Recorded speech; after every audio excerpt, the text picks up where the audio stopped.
When you look at Indigenous use on country, fire is a tool to look after land, bring back food. It's a tool for the crafting. We need to be looking after it and applying it the right way for what needs fire. Otherwise it will turn around and it'll bite us. It's about burning at the right time for that particular country so that the fire is not the wrong fire. And then it's putting that fire in the landscape the right way so that you're not putting fire everywhere or too much fire into the country.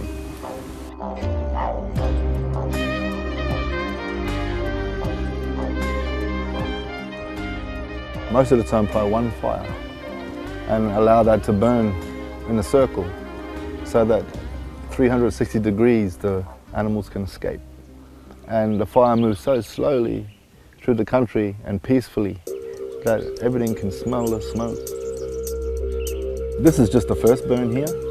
It will improve as we move along. When we first came to this country here, it was just full of weed. And we knew that because of the trees and the soils for this country, that there should be a whole lot of different medicines and foods. By burning it, we knew that that would come up and they would come up. You shouldn't see trees all black and canopies all scorched. No food and just heat in the landscape, in the bare ground.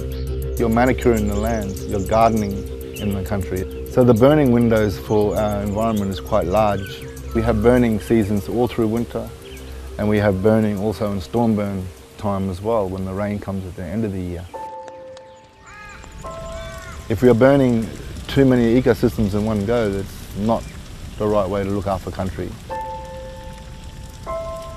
Every summer I get worried. The only reason why we're seeing all of this degradation to landscape is not just because of climate change, but it's because of bad management. We're setting ourselves backwards immensely when we continue to have wildfires destroying our country. I see the trees all burnt and there's nothing left for the animals. There's just this silence in the air. Most people think that there's no difference in traditional burning and Western burning regimes, but there's a huge difference. If we're just using Western mentality to manage landscapes, where they just fly over the top and drop bombs on it, or they're just looking at hazard reduction or solely for the protection of people, we're going to miss all those layers and we're going to continue to see a degraded landscape. And life and property is the whole landscape. The more that we are looking after country the right way, the more we're going to be able to get a handle on the wildfires. Indigenous fire management can be applied in any setting. Obviously it's easy in a remote area, but the knowledge is even more needed in an urban setting, because to burn the right time is the cooler and safer.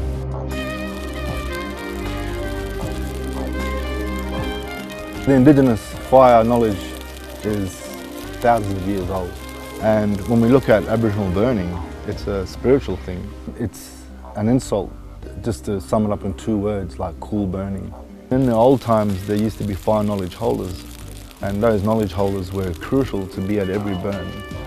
And that's where we need to be again. We need to have these knowledge holders working within the mainstream and working within the Rural Fire Service so that they feed into burning within the national parks and assisting with private landholders, but above all, strengthening the Aboriginal culture of Australia. We have knowledge here, and if we jump on that opportunity, then we're going to better our culture, enrich our communities and enrich opportunities for our younger generations and evolve the Australian culture together and closer to the landscape.